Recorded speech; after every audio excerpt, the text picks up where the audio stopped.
ল্যাপটপের স্ক্রিনের উপর অনেকক্ষণ ঝুঁকে ছিল মাথাটা।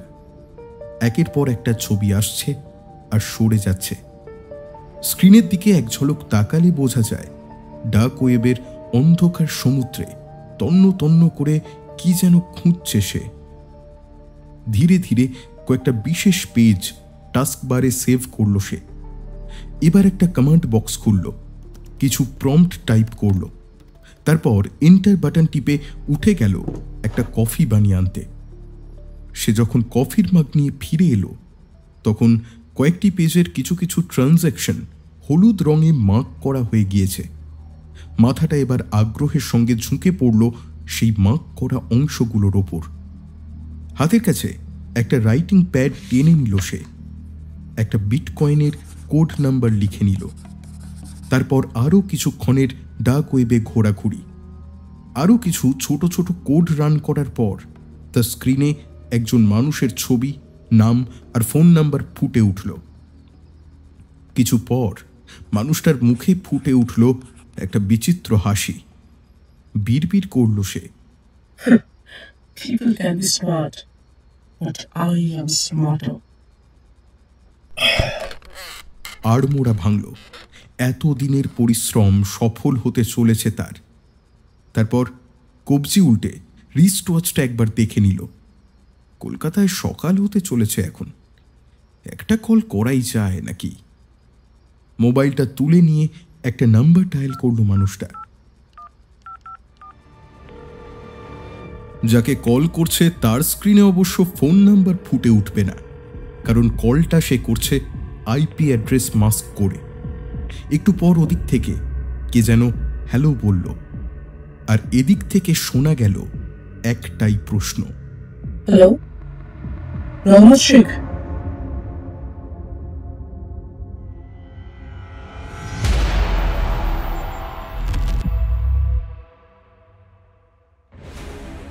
নমস্কার, আপনারা শুনছেন সাহিত্য সমাহার। সাহিত্য সমাহারে আজ শুনছেন অভিক সরকার রচিত প্রফেসর চিন্তাহরণ মুখার্জি সিরিজের পঞ্চম গল্প নরেন মিত্তিরের পারফিউম। অভিক সরকার বর্তমান সাহিত্যের পাঠকদের কাছে এক অতি পরিচিত নাম। লেখকের জন্ম 1 জুন 1979 সালে। তাঁর লেখালেখি শুরু আন্তর্জাল বিভিন্ন ব্লগে। ইতিপূর্বে সাহিত্য সমাহারে আপনারা শুনেছেন কালিয়া মাসান, নিতাই চরণের ঘড়ি, মিত্তির বাড়ির গুপ্তধন ছাড়াও প্রফেসর চিন্তাহরণ মুখার্জি সিরিজের 4টি গল্প, বরেন মজুমদার হত্যা রহস্য, ফিশ ধরলেন চিন্তাহরণ, একটি নিখুঁত আত্মহত্যা এবং অপহরণের আড়ালে। সমগ্র প্লেলিস্টের লিঙ্ক দেওয়া থাকবে কমেন্ট সেকশনের পিন কমেন্টে। আমাদের আজকের নিবেদন নরেন মিত্তিরের পারফিউম প্রথম প্রকাশিত হয় বইচই শারদিয়া 2024 এই সংখ্যায়। গল্পটি আমরা নিয়েছি পত্রভারতী থেকে প্রকাশিত অভিক সরকারের 5টি রহস্য উপন্যাস এই বইটি থেকে। শুরু হচ্ছে সাহিত্য সমাহারের বিশেষ নিবেদন অভিক সরকারের প্রফেসর চিন্তাহরণ মুখার্জি সিরিজের পঞ্চম গল্প নরেন মিত্তিরের পারফিউম।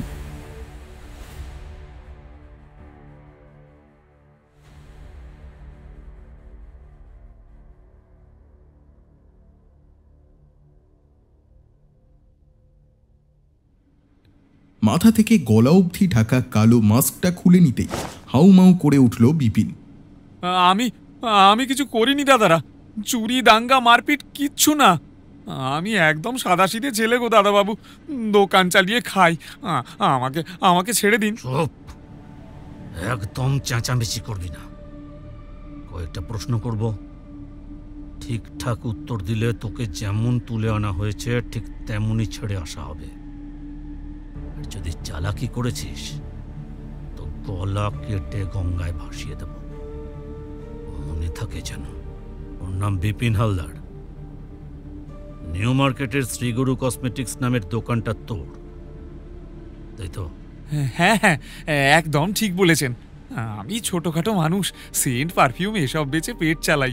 ছোট দোকান, আমি গরিব লোক, পয়সা করে কিচ্ছু পাবেন না। আমাকে ছেড়ে দিন। একটাও বাড়তি কথা বলবি না। মাথা একেবারে খারাপ করে দিল। কি সেন্ট বেচিস? আগে সব রকম বেচি, সস্তা সেন্ট, দামি পারফিউম, আতর, ডিওডোরেন্ট সব। বিদেশি সেন্টও পাবেন। দুপুরুষের দোকান আমাদের।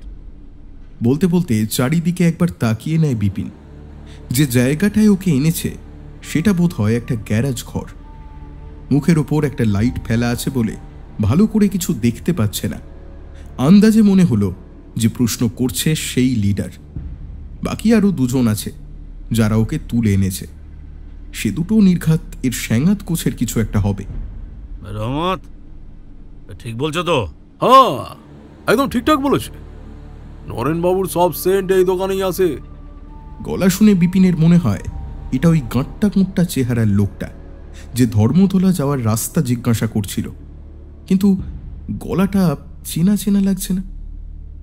8:30 বাজার আগেই বিপিন দোকানের তালা লাগিয়ে একটা অটো ধরে ধর্মতলা আসে। সেখান থেকে 8:30 নাগাদ রানীহাটি অবধি যাওয়ার বাস ছাড়ে একটা। সেটা মিস হলে পরের বাসের জন্য আবার ঘণ্টাখানেক হাপিত্যেশ। তাই যে করেই হোক 8টার মধ্যে দোকান বন্ধ করতে হয় তাকে। আজ একটু দেরি হওয়াতে তাড়াতাড়ি হাঁটছিল বিপিন। কি করে 8:30টার আগে ধর্মতলা পৌঁছবে তাই ভাবছিল। এমন সময় রাস্তায় হঠাৎ একটা গাড়ি এসে দাঁড়ালো তার পাশে। চোখে গগলস পরা একটা লোক জানালা দিয়ে গলাটা বাড়িয়ে জিজ্ঞাসা করলো, ভাই, ধর্মতলায় কেসি দাসের মিষ্টির দোকানটা কোন দিয়ে বলবেন? ওই তো সোজা চলে যান না, সামনেই। আমিও ওদিকেই যাচ্ছি। তাই নাকি? বাহ বাহ বাহ, তা আমাদের গাড়িতে উঠে পড়ুন না, রাস্তাটা দেখিয়েও দেবেন, ওখানে নেমেও যাবেন। বিপিন ঝটপট গাড়িতে উঠে দরজা বন্ধ করতেই কে যেন তার মুখের উপর ভিজে কিছু একটা চেপে ধরল। সেই যে জ্ঞান হারালো, বিপিন জাগলো এখানে। শিয়ালের মতো হাঁটাটা বন্ধ করো রহমত। যেটা জিজ্ঞাসা করছি তার জবাব দাও। তুমি শিওর যে নরেন মিত্রের ফ্যাক্টরির সব সেন্ট এখানেই আসে? একদম পাক্কা। নরেন মিত্র তার কাস্টমারদের সরাসরি প্রোডাক্ট বেচতো না নাকি? হ্যাঁ, মাঝখানে আবার দোকানদার এলো কোত্থেকে? শুনেছি উনি পছন্দ করতেন না কাস্টমার ওর বাড়িতে আসুন, তাই এই বিপিনের সঙ্গে চুক্তি হয়েছিল। সবাই ওই নরেন মিত্রকে অর্ডার দিয়ে ডেলিভারি নিতেন বিপিনের কাছে, আর পেমেন্টও বিপিনকেই করতেন। এবার একটা কথা বলো তো বিপিন বাবু, বাজারে এত লোক থাকতে নরেন মিত্র তোমাকেই কেন বেছে নিল? ইয়ে মানে আগে সবার পক্ষে নিউ মার্কেট আসার সুবিধার কি না, তাই। শুধু তাই নাকি অন্য কোনো কারণও আছে? মনে পড়ছে না তাই না রে বিপিন? বেশি চালাকি শিখেছিস না রে বিপিন? মনে করানোর না অনেক উপায় আমাদের জানা আছে, দেখতে চাস? আগে উনি আমাকে খুব ভালোবাসতেন কিনা, তাই ওনার বানানো সেন্ট বিক্রির জন্য আমাকেই দিতেন। ওটে নরেন মিত্রের ভালোবাসার জন্য ভালো লোককেই খুঁজে নিয়েছিল দেখছি। লাস্ট কটা পারফিউমের শিশি এসেছিল নরেন মিত্রের ফ্যাক্টরি থেকে? তা প্রায় গোটা 20 হবে। তার মধ্যে 4টে বিক্রি হয়ে গেছে। শিশিগুলো কাকে কাকে বিক্রি করেছিস? একজন হলেন সুমিত লস্কর, রঙের কোম্পানির বড় সাহেব, মল্লিক বাজারে অফিস। আর একজন মধুমিতা সান্যাল, সল্টলেকের সিএ স্কুলের টিচার। আর অন্যজন হলেন গিয়ে হ্যাঁ, গোপাল শিকদার, বেহালার প্রমোটার যোগেন শিকদারের বড় ছেলে, বাড়ি 14 নম্বরে। আর শেষের জন নতুন কাস্টমার, নামটা মনে পড়ছে না। তিনি কোথা থেকে এসেছিলেন সে তো বলতে পারবো না। বলতে পারবো না শোনার জন্য তো তোকে তুলে আনা হয়নি বিপিন। মায়েরই বলছি, নরেন মিত্রের পারফিউম চেনা লোকেরাই নিয়ে যায়, তাই সববার নামধাম জানি। কিন্তু লাস্টের লোকটা নতুন, তাই ভালো করে আলাপ হয়নি। তবে লোকটা যদি ফের আমার দোকানে আসে তখন ঠিকানা, বাবার নাম, আধার কার্ড, ফোন নাম্বার সব জেনে নেব, মায়ের দিব্যি। লস্কর, শিকদার আর সান্যালের ব্যবস্থা আমি করছি। নামধাম আর কাজকর্মের হদিস যখন জানাই গেছে, তখন ঠিকানা খুঁজে পেতে খুব একটা অসুবিধে হবে না।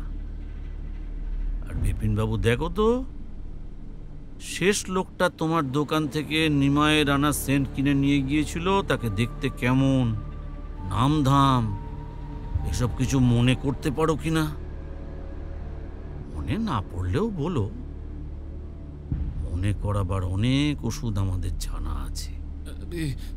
ইয়ে মানে বয়স্ক লোক, 60-এর ওপর তো হবেই, বেশি হাইট না, রোগা পাতলা চেহারা, একটু আস্তে হাঁটে, গালে গালে সাদা ফ্রেঞ্চ কাট দাঁড়িয়ে আছে, মাথার মাঝখানে টাক, আর চোখে মোটা ফ্রেমের চশমা। এটুকুই মনে আছে স্যার। আর কিছু? আর আর কিছু বলেছে বলে তো মনে পড়ছে না স্যার। ও হ্যাঁ, মনে পড়েছে, লোকটার বাড়ি সল্ট লেকে, বিজে ব্লকে, কোনো একটা ব্যাটারি কোম্পানির হাই পোস্টে আছে। রহমত, এর দোকান থেকে বাকি সব সেন্টের শিশিগুলি আজ রাতেই তুলে নিয়ে এসো। তাতে যদি কাজ হয় তো বখেরা মিটেই গেল, আর যদি না হয় তাহলে একটু খাটাখাটনি আছে। শোনো, তুমিও মুখে মাস্ক বাঁধো। বিপিন কিছু বুঝে ওঠার আগেই লিডার লোকটা পকেট থেকে একটা স্প্রে বার করে এনে বিপিনের ঘাড়ের কাছে স্প্রে করে দিল। সঙ্গে সঙ্গে চোখের সামনের দুনিয়াটা অন্ধকার হয়ে এলো বিপিন হালদারের।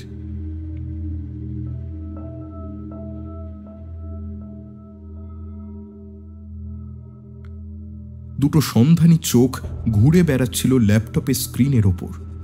সামনে একটা ডেটাবেস খোলা, একের পর এক ছবি আর বাড়ির ঠিকানা ভেসে আসছে স্ক্রিনে। লোকটা একবার করে দেখছে, তারপর পরের ছবিতে চলে যাচ্ছে। এই করে ঘন্টা খানেক সময় পেরিয়ে গেল। ক্রমেই অধৈর্য হয়ে পড়ছে সে, আঙুল মটকাচ্ছে, পা নাচাচ্ছে, একবার মাথাটা হেলিয়ে দিয়ে কপাল টিপে ধরল মিনিট দুয়েকের জন্য। অ্যাস্ট্রেতে একটার পর একটা সিগারেটের শেষাংশ জমে স্তূপাকার হতে চলেছে প্রায়। অবশেষে একটা ছবিতে এসে স্থির হলো সে। স্ক্রিনে একজন মধ্যবয়স্ক লোকের ছবি, গালে কাঁচা পাকা ফ্রেঞ্চ কাট দাড়ি, নাম ব্রোজেন পুরকায়স্থ, পাশের ঠিকানা লেখা BJ21 সল্ট লেক। এবার সে একটা ম্যাপ খুলল, সাধারণ ম্যাপ নয়, 3D। অনেকক্ষণ সার্চ করার পর একটা দোতলা বাড়ির ওপরে এসে কার্সার স্থির হলো। এইবার তার মুখে হাসি ফুটে উঠল। যাক, অবশেষে পাওয়া গেছে। ডেস্কের ওপর পড়ে থাকা মোবাইল ফোনটা টেনে নিল সে, একটা API লিঙ্কে ক্লিক করল, তারপর একটা নাম্বারে কল করে বলল, রহমত, রেডি হতে হবে, কাজ আছে।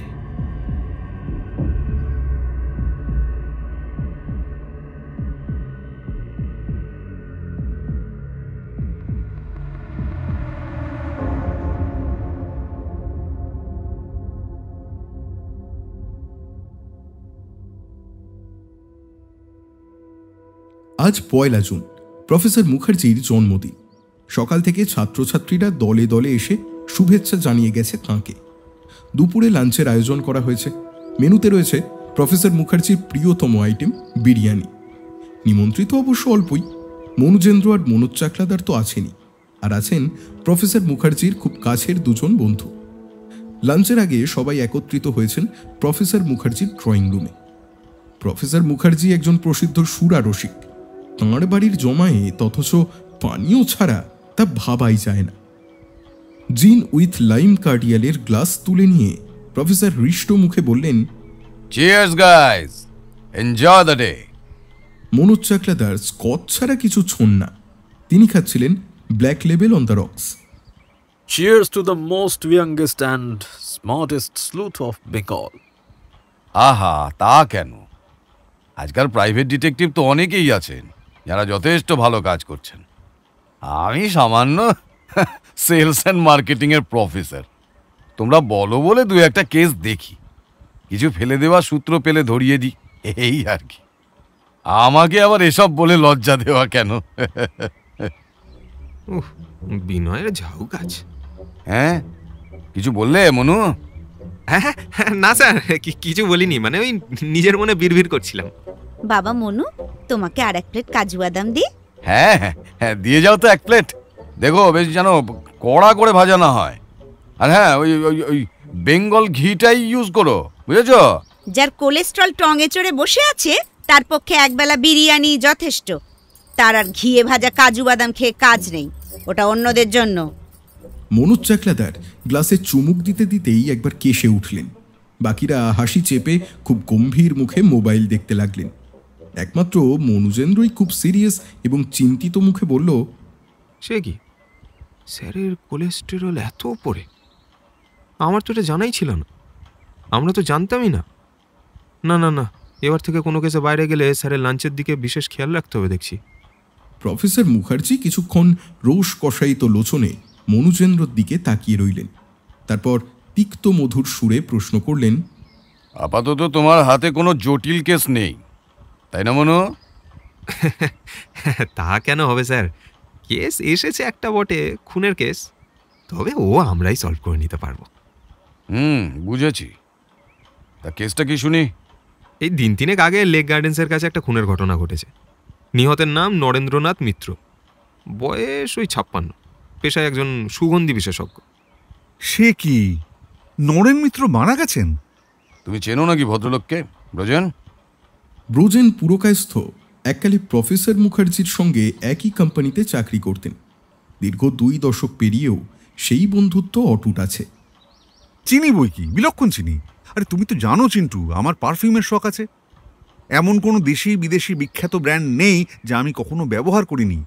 তবে নরেন মিত্তিরের বানানো পারফিউমের এত সুনাম শুনে এই প্রথম অর্ডার দিয়ে একটা পারফিউম নিয়েছিলাম। কেন, খুব ভালো পারফিউম নাকি? ভালো? শুধু ভালো বললে কম বলা হয় হে। শুনেছি ও জিনিস ব্যবহার করতে পারাও নাকি একটা এক্সপিরিয়েন্স। আরও একটা স্পেশাল ব্যাপার কি জানো, শুধু আমার জন্য ছাড়া এই বিশেষ পারফিউমটি আর কারোর জন্য তৈরি হবে না। হ্যাঁ, বলো কি হে? বাবা, আমাকে বসিয়ে রীতিমতো ইন্টারভিউ নিয়েছিলেন। তারপর ঘামের স্যাম্পল, চামড়ার উপরিভাগের অংশ, এই সব কালেক্ট করে পার্সোনালিটি অ্যানালাইজ করে একদম আমার জন্য কাস্টমাইজ পারফিউম বানিয়েছিলেন। বাবা, কলকাতায় বসে পারফিউমারির মালিক কাস্টমাইজড পারফিউম বানাচ্ছে, এ তো ভাবাই যাচ্ছে না ব্রজেন। তুমি জানো এ কত কোটি টাকার ইনভেস্টমেন্ট? হতে পারে, লোকটা তো কম টাকা কামায়নি, এটা শখের ব্যবসা শুনেছিলাম। তা এমন ঘনিষ্ঠ লোক তোমার, তার মারা যাওয়ার খবরটা পাওনি? আরে দেখা তো মাত্র একবারই হয়েছে, জানবো কি করে? সে কি, অমন কাস্টমাইজড পারফিউমটা তাহলে কিনলে কোথা থেকে? ওর কাছ থেকে কিনতে না? রেগুলার দেখাপত্তর হতো না? না না, নরেন মিত্তিরের একজন এজেন্ট ছিল নিউ মার্কেটে, বিপিন হালদার, ওখান থেকেই কালেক্ট করেছিলাম পারফিউমের শিশিটা। ইন্টারেস্টিং তো, খুবই ইন্টারেস্টিং। সে আর বলতে, নরেন মিত্তির এক একজনের জন্য আলাদা আলাদা সুগন্ধি বানাতেন, আর সবকটাই একেবারে অনন্য, এক্সক্লুসিভ। বটে, তা এত এক্সক্লুসিভিটির কারণ কি? ব্রজেন পুরকায়স্থ বোঝাতে প্রবৃত্ত হন। দামি পারফিউম হচ্ছে শখের জিনিস, অনেকটা দামি স্কচ বা চুরুটের মতো। যিনি একটি বিশেষ পারফিউমের প্রেমে পড়েছেন তিনি সচরাচর অন্য পারফিউম ব্যবহার করেন না। নরেন মিত্তির যে পারফিউম বানাতেন সেটা হচ্ছে কাস্টমাইজড পারফিউম, মানে ওই সুগন্ধিটি তার ক্রেতা মানুষটির ব্যক্তিত্ব, পছন্দ, পেশা, সামাজিক ব্যবহার এসব বিচার করে বানানো। ওই পারফিউম শুধুমাত্র ওই বিশেষ ক্রেতাটির ব্যক্তিত্বকেই ফুটিয়ে তুলবে। তাই ওই নির্দিষ্ট ক্রেতা ছাড়া দুনিয়ার অন্য কাউকে সেই পারফিউম বিক্রি করা হবে না। এই বিশিষ্টতা বা এক্সক্লুসিভিটি দুনিয়ার সব রাইজ খানদানি লোকেরাই চান, আর তার জন্য তাঁরা মুঁ বলি কিমত মেটাতেও পশ্চাৎপদ হন না। তাই মিত্তির মশাইয়ের পারফিউমের ক্রেতার সংখ্যা কম হলে হবে কি, তাঁরা প্রত্যেকেই বিলক্ষণ বড় লোক। এক একটি 100 ml সুগন্ধির বোতলের জন্য তাঁরা পকেট থেকে যে পয়সাটা দিতেন সেটা অকল্পনীয়। ব্রজেন পুরকায়স্থ সেই বিশিষ্ট ভাগ্যবানদের মধ্যেই একজন। প্রফেসর মুখার্জি এই সব শুনে কিছুক্ষণ হাঁ করে চেয়ে রইলেন। এ তো সাংঘাতিক জিনিস, এমন প্রতিভাধর সুগন্ধি বিশেষজ্ঞ তো লাখে একটা মেলে। সে আর বলতে স্যার, মাধ্যমিক উচ্চ মাধ্যমিক দুটোতেই ভালো মার্কস ছিল। সেন্ট জেভিয়ার্স থেকে কেমিস্ট্রি অনার্স করে ফার্স্ট ক্লাস ফার্স্ট, মাস্টার্স করেন আমেরিকায়। তারপর বাকি জীবনটা কাটিয়েছেন ফ্রান্সে, একটি বিশ্ববিখ্যাত বহুজাতিক পারফিউম কোম্পানির রিসার্চ অ্যান্ড ডেভেলপমেন্ট ডিপার্টমেন্টের হেড ছিলেন। বেশ কিছু পৃথিবী বিখ্যাত পারফিউমের ফর্মুলেশন এরই বানানো। বছর 8 আগে সব ছেড়ে ছুড়ে দেশে ফিরে নিজস্ব একটি ওয়ার্কশপ গড়ে তোলেন। সেখানে বিশেষ কিছু টাইপের ওই পারফিউম তৈরি করতেন।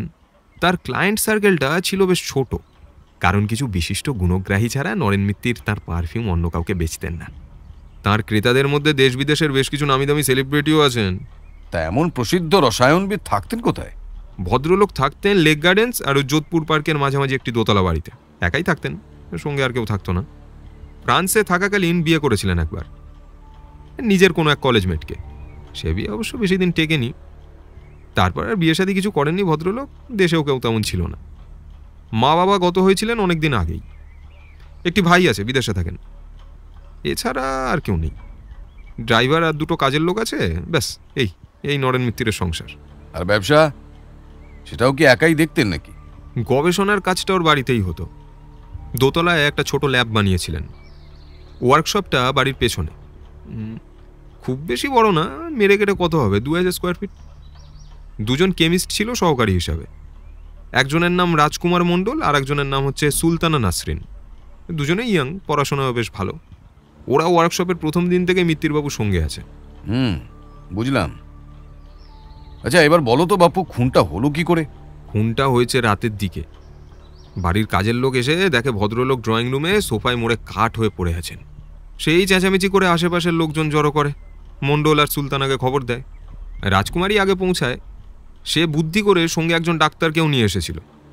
তিনি সন্দেহ করেন যে মৃত্যুটা স্বাভাবিক নয়, তারই পরামর্শে পুলিশকে ইনফর্ম করা হয়। তা খুনটা হলো কি করে? গলা টিপে খুন, বুলেট, ছুরি, হাতুড়ি নাকি বিষ?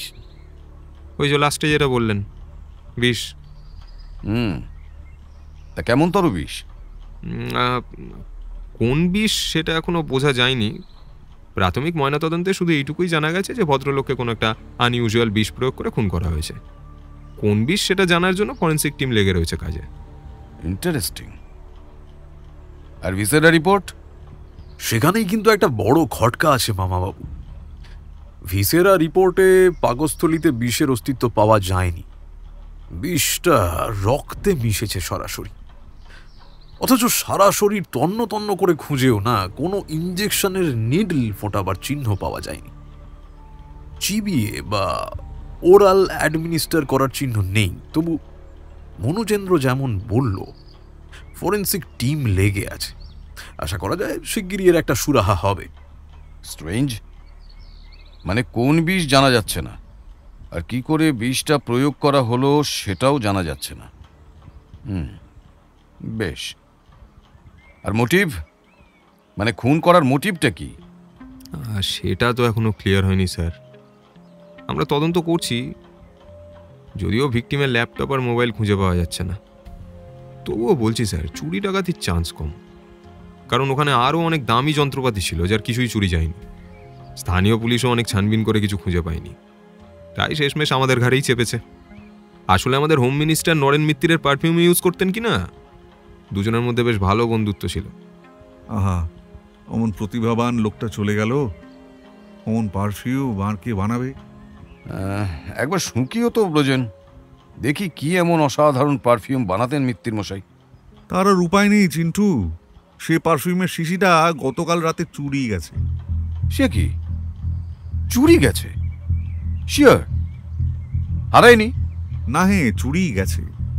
তুমি তো জানো হারানোর মতো বেখেয়ালি লোক আমি নই, তাও এমন শখের জিনিস। তা চুরিটা গেল কি করে?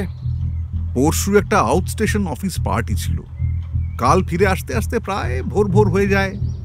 ফিরে এসে আমার বেডরুমে চেঞ্জ করতে ঢুকেছি, কেমন যেন মনে হলো জিনিসপত্র একটু এদিক ওদিক হয়ে আছে। তুমি তো জানো আমি একটু খুঁতখুঁতে মানুষ। আমার সব কিছু একদম নির্দিষ্ট জায়গায় থাকে, ফলে একটা কিছু এদিক ওদিক হলে আমার নজর এড়ায় না। খুঁজে খুঁজে দেখি বাকি সব ঠিক আছে, শুধু ওই পারফিউমের বোতলটাই হাওয়া। শুধু একটা পারফিউমের বোতলই হাওয়া? আশ্চর্যের ব্যাপার তো। আর কিছু চুরি যায়নি? না, আর কিচ্ছু না। আর সেটাও বেশ আশ্চর্য, একই জায়গায় বেশ কিছু বিদেশি ঘড়ি রাখা ছিল, একটা দামি ট্যাব ছিল। তুমি তো জানো আমার বিদেশি কয়েন জমানোর শখ আছে। হ্যাঁ, সেসবও ছিল, তার সব ঠিকঠাক আছে। শুধু ওই পারফিউমের শিশিটাই গায়েব। প্রফেসর মুখার্জি কিছুক্ষণ ভ্রু কুঁচকে কি যেন ভাবলেন।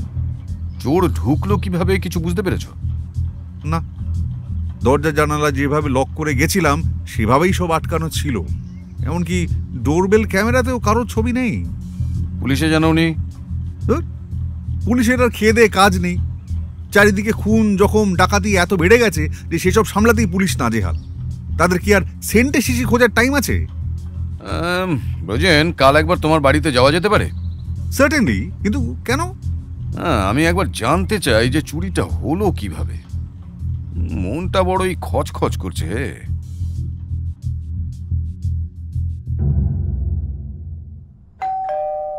পরের দিন সকাল সকাল প্রফেসর মুখার্জি পৌঁছে গেলেন ব্রোজেন পুরকায়স্থর বাড়িতে। ব্রোজেনবাবুর বাড়িটা সল্টলেকের বিজে ব্লকে। ভদ্রলোকের বাবা পশ্চিমবঙ্গ সরকারের নগরায়ন বিভাগের ইঞ্জিনিয়ার ছিলেন, যথেষ্ট উঁচু পোস্টে কাজ করতেন। তিনি সস্তায় জমি পেয়ে বাড়িটা বানিয়েছিলেন। দোতলা বাড়ি, বেশ শৌখিন অথচ ছিমছামভাবে সাজানো। বোঝা যায় যে গৃহস্বামীর শুধু অর্থই নয়, রুচিও আছে। এক কাপ চা খেয়ে নিজের কাজ শুরু করে দিলেন প্রফেসর মুখার্জি। আজকাল বেশ আধুনিক ডোরবেল হয়েছে, আগন্তুকের ছবি আর ভিডিও দুই ওঠে। সেসব খুঁটিয়ে দেখলেন তিনি। তারপর যে ঘর থেকে ব্রোজেন পুরকায়স্থর পারফিউমের বোতল চুরি হয়ে গেছে সেটাও সরেজমিনে পর্যবেক্ষণ করলেন। ব্রোজেনবাবুও তাঁদের সঙ্গেই ঘুরছিলেন। ও পুলিশকে ডেকেও কিছু হতো না। তারপর আমরা ওই ঘরে এত জিনিস নাড়াখাটা করেছি যে চোরের ফিঙ্গারপ্রিন্ট পাওয়া প্রায় অসম্ভব। এবার ছাদে গেলেন প্রফেসর মুখার্জি। গিয়ে বুঝলেন কারো পক্ষে ছাদে নেমে চুরি করাও অসম্ভব। এক, যদি না চোরকে হেলিকপ্টার থেকে ড্রপ করা হয়। আশেপাশের বাড়ি থেকে এই বাড়ির ছাদ অনেকটাই দূরে। ছাদের পাঁচিল ঘেঁষে কোনো গাছও নেই যাবে চোর ছাদে নামতে পারে। প্রফেসর মুখার্জি নিচে নেমে বাইরে বেরিয়ে এলেন। যে ঘর থেকে চুরিটা হয়েছে তার জানালার নিচে মাটিটা একবার নিচু হয়ে দেখলেন। আগের দিন বিকেল বেলায় এক পশলা বৃষ্টি হয়েছিল, মাটি এখনো ভিজে, ফলে কোনো পায়ের ছাপটাপ কিছুই পেলেন না। তারপর জানালার নিচের দেওয়ালটা খুব খুঁটিয়ে দেখতে লাগলেন প্রফেসর মুখার্জি। ব্রোজেন, একটা আতশ কাঁচ এনে দিতে পারো? ব্রোজেন পুরকায়স্থ দৌড়ে গিয়ে একটা ম্যাগনিফাইং গ্লাস এনে দিলেন। প্রফেসর মুখার্জি অতি নিবিষ্ট মনে সেটি হাতে নিয়ে জানালার নিচের দেওয়ালের প্রতি ইঞ্চি পর্যবেক্ষণ করতে লাগলেন। ক্রমেই তার ভ্রুকুটি যেন ঘন হয়ে উঠল। অবশেষে মুখার্জি মশাই পৌঁছলেন জানালায়। জানালার গ্রিল, পাল্লা এসবের ইঞ্চি ইঞ্চি অত্যন্ত অভিনিবেশ সহকারে পর্যবেক্ষণ করতে লাগলেন তিনি। ব্রোজেন পুরকায়স্থ কোমরে হাত দিয়ে দাঁড়িয়ে দেখছিলেন। ও দেখে লাভ নেই চিন্টু, জানালার গ্রিল খোলা হয়নি, দরজা খোলা হয়নি, ছাদের দরজা বন্ধ ছিল। ক্লোজ ডোর মার্ডার মিস্ট্রি হয় শুনেছি, এমন হচ্ছে এ হলো ক্লোজ ডোর চুরি মিস্ট্রি। জানালার পাল্লাগুলো দেখতে দেখতে প্রফেসর মুখার্জির মুখে মৃদু হাসি ফুটে উঠল। না হে ব্রোজেন, চোরকে যতটা বোকা ভাবছিলাম ততটা বোকা নয়, বরং আমাদের থেকে বহুগুণ চালাক সে। আর তাতে আমি যেটা সন্দেহ করেছিলাম সেটাই আরো পাকা হচ্ছে। কি সন্দেহ? এই নরেন মিত্তিরের খুন কোনো সাধারণ খুন নয়, এর পেছনে গভীর কোনো রহস্য আছে। তুমি আজ আমাকে একবার যে দোকান থেকে নরেন মিত্তিরের পারফিউম কিনতে, সেখানে নিয়ে যেতে পারবে? সার্টেনলি, কিন্তু চুরির ব্যাপারে কি বুঝলে শুনি? এটা কোনো ক্লোজ ডোর চুরির মিস্ট্রি নয় ব্রোজেন। ওরা জানলার গ্রিল খুলে ঢোকেনি, পুরো জানলাটাই খুলে নিয়েছিল ফ্রেম থেকে। ব্রোজেন পুরকায়স্থ কিছুক্ষণ হাঁ হয়ে চেয়ে রইলেন। হ্যাঁ, সে কি পুরো জানলাটাই খুলে নিয়েছিল? হ্যাঁ, এই আতশ কাঁচ দিয়ে ফ্রেমের কর্নারের স্ক্রুগুলোকে দেখো। অতি যত্নে সেগুলো খুলে নিয়ে গোটা ফ্রেমটাকেই নামিয়ে নিয়েছিল চোরেরা। তারপর ভেতরে ঢুকে তোমার স্বাদের সেন্টের শিশি চুরি করে গেছে। যাওয়ার আগে জানলাটা আবার ঠিকঠাক যথাস্থানে লাগিয়ে দিয়ে গেছে। এ তো সাংঘাতিক কাণ্ড চিন্টু।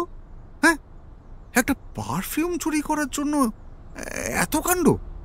আগে হ্যাঁ ব্রোজেন বাবু, আপাত দৃষ্টিতে অতি সাধারণ একটা সুগন্ধির বোতল চুরি করার জন্যই এত কাণ্ড। সেজন্যই তো বলছি এই চুরি কোনো সাধারণ চুরি নয়। অত্যন্ত প্রশিক্ষিত কোনো চোরেদের গ্যাং ছাড়া নিঃসারে এমন নিপুণ হাতে এই কাজ করতে পারে না কেউ। তার মানে ওই গ্যাংয়ের প্রধান উদ্দেশ্য পারফিউমের বোতল চুরি করার নয়, অন্য কিছু, আরো সিরিয়াস কিছু। আর সেটা যে কি সেটাই আমাদের জানতে হবে। এজন্যই যে দোকান থেকে তুমি নরেন মিত্তিরের পারফিউম কিনতে সেখানে যাওয়া এবং ওই বিপিন হালদারের সঙ্গে কথা বলাটা খুব জরুরি, যদি না ইতিমধ্যেই সেখানে একটা মিস হ্যাপ হয়ে গিয়ে থাকে।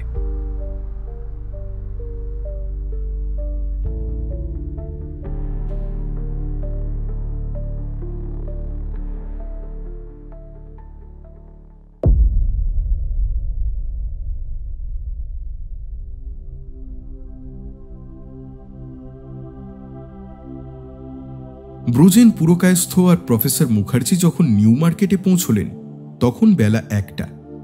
দুজনেরই খিদেতে পেট চুঁই চুঁই করছিল, ফলে প্রফেসর মুখার্জির সাজেশন মতো বাদশাতে তৃপ্তি করে বিরিয়ানি খাওয়া হলো। তারপর একটা করে পানের খিলি মুখে পুরে দুজনে নিউ মার্কেটে ঢুকলেন। শ্রীগুরু কসমেটিক্স খুঁজে পেতে ব্রজেন পুরকায়স্থর সময় লাগলো ঠিক 3 মিনিট। আর এই 3 মিনিটের মাথায় দুজনেই সবিস্ময়ে আবিষ্কার করলেন যে শ্রীগুরু কসমেটিক্সের সামনেটা পুলিশের 6 লাভ। আশেপাশের লোকজন আগ্রহে উত্তেজনায় উঁকি ঝুঁকি মারছে, আর সেই পুলিশ বাহিনীর সামনে যে লোকটা গম্ভীর মুখে কোমরে হাত দিয়ে দাঁড়িয়ে আছে তাকে এরা দুজনেই চেনেন, ইন্সপেক্টর মনুজেন্দ্র বর্মন। প্রফেসর মুখার্জি কিছুই যেন হয়নি এমন একটা ভাব করে সামনে এগিয়ে গেলেন। আরে মনু যে, তুমি এখানে? কিছু হয়েছে? এ কি স্যার, আপনারা এখানে কি করছেন? এই একটু বাজার হাট করতে এসেছিলাম। তা এখানে কি কিছু হয়েছে মনু? হ্যাঁ স্যার, কাল রাতেই দোকান মালিকের ডেড বডি পাওয়া গেছে বেলঘড়িয়া এক্সপ্রেসওয়ের পাশে। আর অদ্ভুত ব্যাপার হচ্ছে, এই দোকানেই নরেন্দ্রনাথ মিত্রমশাইয়ের ফ্যাক্টরি থেকে সব পারফিউম আসতো। ওই কাল যাঁর ব্যাপারে কথা হচ্ছিল। প্রফেসর মুখার্জি আর ব্রজেন পুরকায়স্থ দুজনেই যেন একটা ঝাঁকুনি খেয়ে দাঁড়িয়ে গেলেন। প্রফেসর মুখার্জি খানিকক্ষণ হাঁ হয়ে তাকিয়ে রইলেন মনুজেন্দ্রর দিকে। কবে, কি করে হলো? উত্তরে মনুজেন্দ্র যা বলল তা খানিকটা এই রকম। বেলঘড়িয়া এক্সপ্রেসওয়ের পাশে মাঠকল বলে একটা জায়গা আছে, গার্বেজ ডাম্পিং গ্রাউন্ড। গতকাল গভীর রাতে পুলিশের একটা টহলদারি ভ্যান দেখে ওখানে কে যেন একটা বেঢপ বড় সাইজের বস্তা পুঁতে ফেলার চেষ্টা করছে। পুলিশ ভ্যান দেখে লোক দুটো পালিয়ে যায়।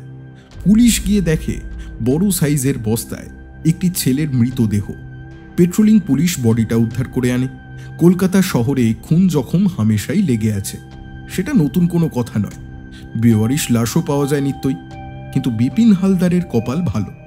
লালবাজারের এক পুলিশ কর্তা বিপিনের দোকান থেকে রেগুলার পারফিউম, ডিওড্রেন্ট এসব কিনতেন। বিপিনকেও চিনতেন ভালো মতোই। তাঁর দৌলতেই বিপিনের তত্ত্ব তালাশ খুঁজে পাওয়া গেল দ্রুত। তবে তার থেকেও মিস্টিরিয়াস ঘটনা ঘটেছে আজ এই মাত্র। মনুজেন্দ্র অ্যান্ড কোং সদল বলে বিপিনের দোকানে এসে দেখে রাতের বেলাতেই কেউ বিপিনের দোকানের তালা ভেঙে বেশ কিছু পারফিউমের বোতল তুলে নিয়ে গেছে। রাত্রিবেলা নিউ মার্কেটের গেট বন্ধ থাকে না? হ্যাঁ থাকে। লিন্সে স্ট্রিটে বেঁকে গিয়ে যেখানে নিউ মার্কেটের পেছন দিকটায় গিয়ে মিশেছে, ওই গেটটা একটুখানি ভাঙা আছে।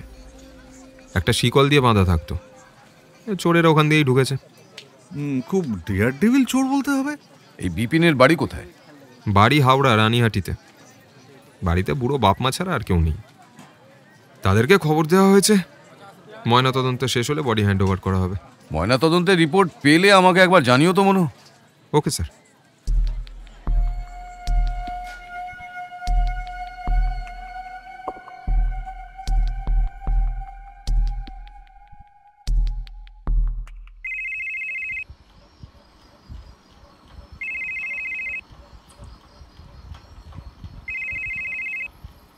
বলুন ভাগ্নেবাবু, কি সমাচার? বিপিন হালদারের খুনের খবর নিশ্চয়ই ইতিমধ্যে পেয়ে গেছেন মামাবাবু। আগে হ্যাঁ স্যার, সত্যি কথা বলতে কি, এমন একটা কিছু যে ঘটতে পারে সেরকম একটা আশঙ্কা আমার মনের মধ্যে ছিলই। জানি, ব্রজেন পুরকায়স্থ আমাদের সব বলেছেন। বাহ বাহ, ব্রজেনের সঙ্গে কথা হয়ে গিয়েছে ইতিমধ্যেই। ভেরি গুড ভাগ্নেবাবু, ভেরি গুড। একটা গুরুতর সমস্যা দেখা দিয়েছে, আপনার হেল্প চাই মামাবাবু। কি হেল্প বলো? একটু আগে বিপিন হালদারের ময়নাতদন্তের রিপোর্ট এসেছে, আর তাতে তোমরা দেখেছো যে বিষ নরেন মিত্রের বডিতে পাওয়া গেছে সেই একই বিষ এই বিপিন হালদারের ফরেন্সিক রিপোর্টে উপস্থিত, তাই তো? একদম মামাবাবু। তো বুঝতেই পারছেন, বিষয়টা নিয়ে ডিপার্টমেন্টে একটা চাঞ্চল্য ছড়িয়েছে। দুটো খুনে একই মার্ডার ওয়েপেনের উপস্থিতি বড় কর্তাদের অত্যন্ত উদ্বিগ্ন করে তুলেছে। দুটো খুনের মধ্যে শুধু যে কোনো কানেকশন নেই তাই নয়, আপাত দৃষ্টিতে দুটো খুনেরই কোনো মোটিভও খুঁজে পাওয়া যাচ্ছে না। স্বয়ং হোম সেক্রেটারি আমাকে ফোন করে একবার খবর নিয়েছেন। বড় কর্তাদের আশঙ্কা, we have a maniac serial killer among us, and he is intelligent plus resourceful enough to have that poisonous element at his disposal. না হে মনোজ, তোমাদের একটা ভুল হচ্ছে। এই নরেন মিত্তির আর বিপিন হালদারের খুন একেবারে একই সূত্রে বাঁধা। বড় সাহেবদের বলে দাও যে এটা কোনো সিরিয়াল কিলিং এর কেস নয়, এ ব্যাপারে ওরা নিশ্চিন্ত থাকতে পারেন। বলছেন? অফকোর্স বলছি। আমি এও বলছি যে এসবের পেছনে একটা ম্যানিয়াক গ্যাং আছে, যারা খুন আর চুরি দুটোতেই সিদ্ধহস্ত। শুধু তাই নয়, তারা টেকনিক্যালি যথেষ্ট আপ টু ডেট। এদের একটা কোনো উদ্দেশ্য আছে যেটা আমরা বুঝতে পারছি না, মানে খুনের মোটিভটা। সেটা বুঝলেই এই কেস সলভ হয়ে যাবে। মামা বাবু, এই কেসে কি আপনার কোনো সাহায্য পাওয়া যাবে? যাবে তো বটেই, কিন্তু তার আগে আমাকে জানতে হবে এই দুজন কিভাবে খুন হলো। আরে তুমি তো একটা কথা তো মানবে মনোজ, যে মানুষ খুন করা খুব একটা সহজ কাজ নয়। ওটা একটা বিশেষ চিন্তা পদ্ধতি এবং ট্রেনিং এর মধ্যে দিয়ে আসে। যারা এভাবে মানুষ খুন করে তাদের একটা খুনের হিস্ট্রি থাকে, এবং সেই সব হিস্ট্রি শিটারদের খোঁজ খবরও পুলিশের কাছে থাকে। আমি জানতে চাই এই খুন দুটোর পদ্ধতি আর এই ধরনের খুন আর কবে কবে কোথায় কোথায় হয়েছে, তার মধ্যে একটা তুলনামূলক স্টাডি। তোমার ডিপার্টমেন্টে আছে কেউ এমন? একজনই আছেন মামা বাবু, আর তাকে আপনি খুব ভালো করে চেনেনও। কে মনোজ? অটোপসি সার্জন বটকৃষ্ণ পাল। শুনেছি তিনিও নাকি আপনার সঙ্গে কথা বলার জন্য একেবারে উন্মুখ হয়ে আছেন।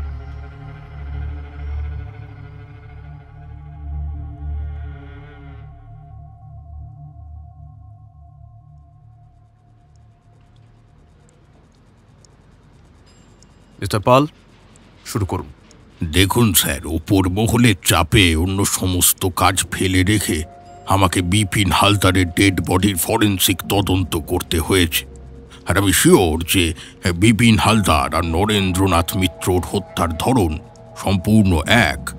দুজনেরই মৃত্যু হয়েছে বিষক্রিয়ার কারণে। বিষ ইনজেক্ট করা হয়নি, কারণ বডিতে কোনো নিডল পুশ করার চিহ্ন নেই।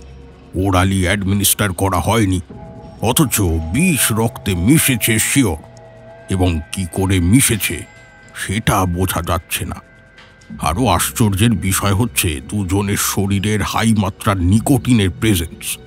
মারা যাওয়ার আগে দুজনেই প্রচুর সিগারেট বা সিগার জাতীয় কিছু খেয়েছেন, অথচ আমরা জানতে পেরেছি যে কেউই খুব বেশি মাত্রায় ধূম্রপান করতেন না। করলেও তাতে ব্লাড স্ট্রিমে এত নিকোটিন মেশার কথা নয়। শুনে খানিকক্ষণ ভ্রু কুঁচকে বসে রইলেন প্রফেসর। বিষটা কি সেটা বোঝা গেছে নিশ্চয়ই? সেটাই আমাদেরকে অবাক করছে সবচেয়ে বেশি। এ আমাদের চেনা কোনো বিষ নয়, অতি দ্রুত রক্তে মিশেছে আর নার্ভাস সিস্টেম অচল করে দিয়েছে। ফলে প্যারালিটিক সিজার এবং শেষমেশ হার্ট অ্যাটাকে মৃত্যু। বিষয়টা একটু পরিষ্কার করে বোঝান তো পালমশাই। দেখুন মিস্টার মুখার্জি, খুন করার জন্যে সচরাচর কিছু বিশেষ ধরনের বিষ ব্যবহার করা হয়, যেমন ধরুন cyanide, arsenic, mercury, strychnine, aconite, atropine, এইসব। এদের মধ্যে সবচেয়ে দ্রুত কাজ করে সায়ানাইড। সায়ানাইডের থেকেও একটি বিষাক্ত বিষ অবশ্য আছে, নাম হচ্ছে টিটিএক্স বা টেট্রোডক্সিন। এটি প্রধানত পাফা বিষ বা কিছু বিশেষ সামুদ্রিক প্রাণীর মধ্যে পাওয়া যায়। কাজ করার ধরন অনুসারে বিষ প্রধানত 3 ধরনের: নিউরোটক্সিন, সাইটোটক্সিন আর হেমোটক্সিন। এর মধ্যে সবচেয়ে তীব্র এবং সবচেয়ে দ্রুত কাজ করে নিউরোটক্সিন। নরেন মিত্তির আর বিপিন হালদারের রক্তে একই ধরনের নিউরোটক্সিন বিষ পাওয়া গেছে, কিন্তু মুশকিল হচ্ছে তার নেচারটা এতই অদ্ভুত যে চেনা পরিচিত কোনো বিষের সঙ্গে তার মিল নেই। খুনের সময় জানা গেছে নিশ্চয়ই? রিগামটিস দেখে আন্দাজ করা যায় মোটামুটি ধরুন না রাত 9টা নাগাদ। আর বিষটা অ্যাডমিনিস্টার করা হয়েছে কখন? সেটা বিষের প্রকৃতি না জানলে বলাটা একটু চাপের। বিষের কার্যক্ষমতা মাপা হয় মিডিয়ান লিথাল ডোজ বা LD50 নামের এক ইউনিট দিয়ে। প্রতিটি বিষের একটি নির্দিষ্ট LD50 ভ্যালু আছে। তাই কি বিষ আর তার টক্সিসিটি না জানা গেলে কতক্ষণ আগে অ্যাডমিনিস্টার করা হয়েছে সেটা বলা মুশকিল। আর বাসনপত্র, ফার্নিচার এসব থেকে কোনো ফিঙ্গারপ্রিন্ট আছে, সবই মিত্তির মশাই নিজের এবং ওর সহকর্মী বা কাজের লোকেদের। অচেনা কোনো ফিঙ্গারপ্রিন্ট নেই। আচ্ছা মনোজ, বাড়ির বাইরে কোনো সিসিটিভি ক্যামেরা লাগানো ছিল না? ওয়ার্কশপে আছে, বাড়ির মধ্যে নেই। শুধু সদর দরজার উপরে একটা ক্যামেরা আছে, তাতে যাদের আসা যাওয়ার কথা তাদের ভিডিও আছে, যেমন রান্নার মাসি, ওই 2 সহকর্মী, ড্রাইভার ইত্যাদি। অতিরিক্ত আছে আরেকজনের আসার ভিডিও, বিপিন হালদারের। সে 11টায় ঢোকে, 12টায় বেরিয়ে যায়। অতক্ষণ সে ভেতরে কি করছিল সে একমাত্র সে নিজে আর মিত্তির মশাই নিজে জানতেন। আচ্ছা, তা বিপিন হালদার আর নরেন মিত্তিরের বডি কোথায় আছে এখন পালমশাই? বিপিন হালদারের বডি তার পরিবারের হাতে তুলে দেওয়া হয়েছে। এতক্ষণে বোধহয় দাহ সংস্কারও হয়ে গেছে। আর নরেন মিত্তিরের বডি রয়েছে মর্গে। কেন বডি এখনো মর্গে কেন? আসলে মামাবাবু, কাল রাত থেকে কিছু ডেভেলপমেন্ট হয়েছে। একজন মহিলা ফ্রান্স থেকে এসে উপস্থিত হয়েছে। তিনি দাবি করছেন যে তিনি নরেন মিত্তিরের ডিভোর্সড ওয়াইফ। একই সঙ্গে নরেন মিত্তিরের ভাই, যিনি ইউকেতে থাকেন এবং এতদিন দাদার কোনো খোঁজ রাখতেন না, তিনিও এসে বডির দাবি করছেন। শুধু বডি নাকি সঙ্গে সম্পত্তিও? তাই এরা খবরটা পেলেন কোথা থেকে? রাজকুমার মণ্ডল নামে যে ছেলেটি নরেন মিত্রের ফ্যাক্টরিতে কাজ করত, তার কাছেই নাকি মিত্তির মশাই এই দুজনের ফোন নাম্বার দিয়ে রেখেছিলেন। সেই ছেলেটি দুজনকে ফোন করে। তোমরা ওদের সঙ্গে কথা বলেছো? মনু আজ কথা বলতে যাবে, যদিও নরেন মিত্তিরের বাড়ির লোকেদের সঙ্গে এক প্রস্থ কথা পুলিশেরই হয়ে গেছে। তবুও আমরা চাইছি আপনিও মনুর সঙ্গে থাকুন। ও বাই দ্য ওয়ে, আমরা এক ভদ্রলোককে ট্রেস করতে পেরেছি, যিনি দিল্লি থেকে এসেছেন এবং বিভিন্ন সূত্রে নরেন মিত্তিরের সঙ্গে যোগাযোগ করার চেষ্টা করেছিলেন। ভদ্রলোক ওই তাজ বেঙ্গলে উঠেছেন। আমরা রিকোয়েস্ট করেছি আমাদের না জানিয়ে যেন শহর না ছাড়েন। বাহ বাহ, কেস তো বেশ জমে উঠেছে দেখছি। তা সবার সঙ্গে তো দেখা করতে হবে এক এক করে। আর এডিজি সাহেব, কতগুলো জিনিস একটু জোগাড় করে রাখতে পারবেন? বলুন মামাবাবু। 1, নরেন মিত্তির আর বিপিন হালদারের গত 1 মাসের মোবাইল কল রেকর্ড চাই, সঙ্গে রাজকুমার, সুলতানার আর নরেন মিত্তিরের কাজের লোকদের। 2, বিপিন হালদারের দোকান কি পুরোই সাফ করে নিয়ে গেছে দুষ্কৃতীরা? না, অনলি সাম পারফিউমস। আন্দাজ করছি নরেন মিত্রের ফ্যাক্টরি থেকে আসা শিশিগুলোই চুরি হয়েছে। বেশ, তাহলে দোকানের বিল বইটা আমার চাই।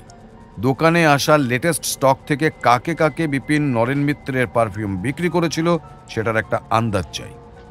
ক্রেতাদের নাম, ফোন নাম্বার কিছু একটা হলেই হলো। বিল বই আমার কাছেই আছে, এখনই দিতে পারি। আর কিছু? আর 3, যে অতিথিরা এসেছেন তাদের গতিবিধির সংবাদ চাই। কবে এসেছেন, কোথায় উঠেছেন, কোথায় কোথায় গেছেন, সব কিছু ইন ডিটেল। ওকে মামাবাবু, সব পেয়ে যাবেন। এই নিন বিপিনের দোকানের বিল বই নিন। বেশ, তাহলে চলো বেরোনো যাক।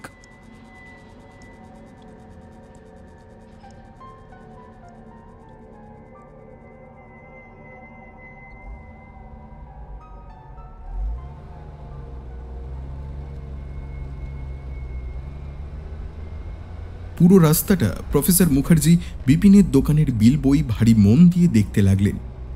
তারপর একটা ফোন করলেন মনোজ চাকলাদারকে।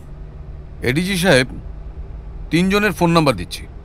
এদের সবাইকে গত 10 দিনের মধ্যে বিপিন হালদার নরেন মিত্তিরের বানানো পারফিউম বিক্রি করেছে।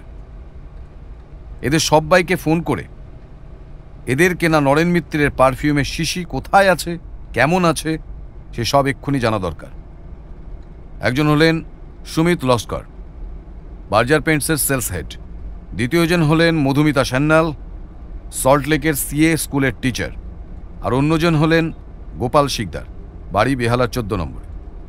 আর একজনের নামও বিল বইতে আছে, তবে তাকে ফোন করে কোনো লাভ নেই। তার নাম ব্রজেন পুরকায়স্থ। আমি মিত্তির মশাইয়ের বাড়ি থেকে বেরিয়ে কল করছি। লেক গার্ডেন্সের যে রাস্তাটা বেঁকে প্রিন্স আনোয়ার শাহ রোডে মিশেছে, নরেন মিত্তিরের বাড়িটা সেইখানে। পাড়ার ভেতরে দোতলা বাড়ি, দেখলে বোঝা যায় না যে এর পেছনে একটা ছোট ওয়ার্কশপও আছে।